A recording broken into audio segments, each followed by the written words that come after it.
नमस्कार, विशिता मेजवानीमध्ये स्वागत आहे। आज मी तुमच्यासोबत एक नवीन रेसिपी घेऊन आलेली आहे। बऱ्याचदा आपल्याकडे भाजीला काही नसते, अशा वेळेस काय भाजी बनवावी सुचत नसते, तर तुम्ही ही भाजी नक्कीच बनवू शकता। अगदी करायला सोपी आहे। आज आपण सोयाबीन वडीची भाजी करणार आहोत, पण भाजीचा ग्रेव्ही ही अगदी नवीन पद्धतीने करणार आहोत। त्यामुळे ही भाजी अगदी नवीन आहे आणि घरातही सर्वांनाच आवडेल ही माझी खात्री आहे। तुम्ही दरवेळेसचा मसाला करून भाजी तर बनवतच असाल, पण आपण आज भाजीसाठी अगदी वेगळ्या पद्धतीने मसाला बनवणार आहोत। चला तर मग आपण रेसिपीला सुरुवात करूया। त्याआधी चॅनलवर जर नवीन असाल तर चॅनलला सबस्क्राइब करा, लाईक करा, तसेच बेल आयकॉनही क्लिक करा, जेणेकरून नवनवीन रेसिपीचे नोटिफिकेशन तुम्हाला मिळेल। चला आपण रेसिपी करण्यासाठी घेऊ। यासाठी आपण सोयाबीन वडी घेतलेली आहे। या ठिकाणी तुम्ही मोठ्या आकाराची सोयाबीन वडी घेऊ शकता। या ठिकाणी मी बारीक सोयाबीन वडी वापरली आहे। ती आपण आता पाण्यामध्ये भिजत ठेवणार आहोत। पाण्यामध्ये भिजते तोपर्यंत आपण या ठिकाणी मसाले करून घेतलेले आहे। या ठिकाणी आपण कांदा, टोमॅटो आणि खोबऱ्याचं वाटण केलेलं आहे। हिरवी मिरची, लसूण, आल्याचं वाटण आहे। त्यानंतर पुदिना आणि कोथिंबीरीचं वाटण आहे। कांदा आणि खोबरं मी तव्यावर भाजून घेतलं होतं आणि त्यानंतर आपण टोमॅटो घालून हे वाटण केलेलं आहे।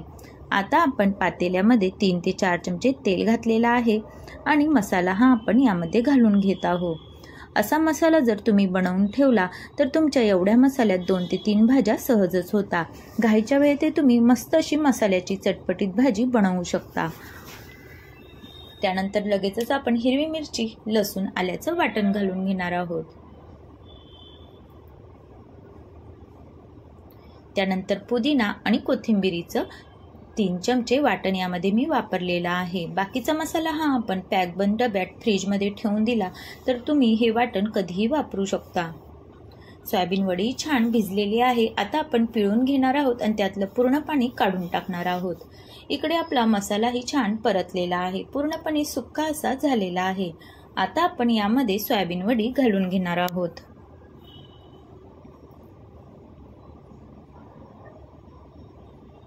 त्यानंतर आपण या ठिकाणी 1 चमचा चिकन मसाला घालणार आहोत। या ठिकाणी आपण हिरवी मिरचीच्या वाटणात आपण भाजी बनवत आहोत, त्यामुळे आपल्याला या ठिकाणी लाल तिखट वगैरे कुठल्याही मसाल्याचा वापर करायचा नाही। फक्त चिकन मसाला यामध्ये आपण घातलेला आहे। चवीनुसार मीठ घालून घेतला आहे आणि व्यवस्थित असं मसाल्यामध्ये सोयाबीन वडी ही परतून घ्यायची आहेत। हवं तर तुम्ही यामध्ये थोडंसं गरम पाणी घालून घ्या आणि भाजीला एक वाफ काढून घ्या, जेणेकरून सर्व मसाले हे सोयाबीन वडीमध्ये मुरल्या जातात। बघा 3 मिनिटं मी पाणी घालून वाफ काढून घेतलेली आहे। अगदी थोडंसं मी पाणी घातलं होतं आणि जेणेकरून मसाला हा जळणार नाही आणि व्यवस्थित असा परतल्याही जाईल। आता आपण यामध्ये गरम पाणी घालणार आहोत। भाजीची ग्रेव्ही ही कितपत करायची ते तुमच्यावर आहे, त्यानुसार तुम्ही यामध्ये पाणी घाला। या ठिकाणी मी जास्त घट्टही नाही आणि जास्त पातळही नाही, अशा प्रकारे ग्रेव्ही करणार आहेत।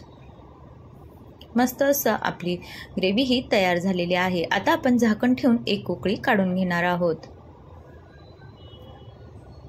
मस्त अशी आपल्या भाजीला उकळी आलेली आहे आणि आपली भाजी ही तयार झालेली आहे। आता तुम्ही गॅस बंद करून द्या आणि झाकण ठेवून द्या। बघा 5 मिनिटांनंतर झाकण खोलून तुमच्या भाजीला मस्त अशी तरी आलेली आहेत। थंड झाल्यावर आपल्या भाजीला आपोआप तरी सुटते, तेल हे वरती येतं। बघा मस्त अशी आपली सोयाबीन वडीची भाजी ही तयार झालेली आहे। बघूनच खावीशी वाटत आहे ना? का नाही या भाजीसोबत 2 चपात्या जास्त खाणार? आणि ज्यांना ही भाजी आवडत नसेल तर अशा पद्धतीने मसाला करून तुम्ही ही भाजी नक्कीच बनवून बघा, तुम्हालाही आवडेल, सर्वांनाच आवडेल। आणि तुम्हाला अशाच नवनवीन रेसिपीज बघायच्या असतील तर चॅनलला सबस्क्राइब जरूर करा, तसेच तुमच्या फ्रेंड सर्कलमध्येही शेअर करा, जेणेकरून त्यांनाही नवनवीन रेसिपीज बघायला मिळतील। माझ्या चॅनलवर मी अगदी सोप्या पद्धतीने रेसिपीज ह्या दाखवत असते, तसेच घरात अवेलेबल साहित्यात मी रेसिपी तुमच्यासोबत शेअर करत असते, त्यामुळे चॅनलला सबस्क्राइब जरूर करा।